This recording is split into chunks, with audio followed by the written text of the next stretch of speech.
Portimao, the second brand new track F1 is visiting in the 2020 season, is an absolute thriller.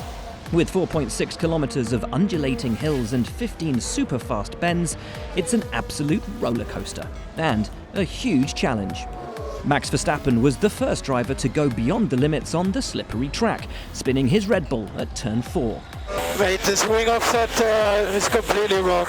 Second drift car.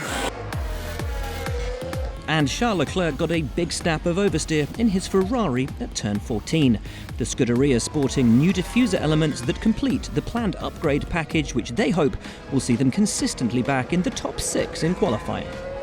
The first Portuguese Grand Prix since 1996 begins after the news that both Haas drivers will be departing the team at the end of the season. But performance was promising, with Kevin Magnussen finishing ahead of Lance Stroll. Nico Hülkenberg looked on from trackside following Stroll's return to the Racing Point cockpit, following his recovery from COVID-19. The Canadian had a near miss with Valtteri Bottas through the final corner, moments after Bottas himself had snapped spectacularly sideways on the exit of turn 8.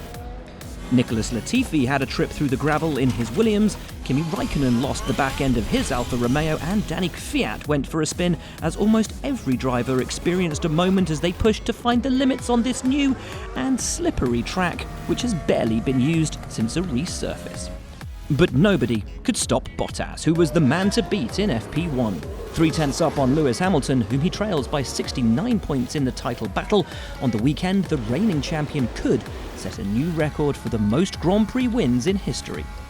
Verstappen was 7/10 slower than Bottas, with Leclerc sandwiched by the two Red Bulls. Carlos Sainz and Sergio Perez were 6th and 7th, ahead of Kimi Raikkonen, Daniel Ricciardo and Pierre Gasly, who missed the end of the session with a mechanical issue on his AlphaTauri. Sebastian Vettel missed out on the top 10 in 11th and was nearly a second slower than his teammate, but ahead of Kvyat, Magnussen and Stroll, who was also more than a second behind the sister car. Antonio Giovinazzi was P16 as he fights for his F1 future, ahead of Grosjean, George Russell and Esteban Ocon down in P19 for Renault following an issue with his power unit. Nicholas Latifi rounded off the leaderboard following an exciting session in Portugal.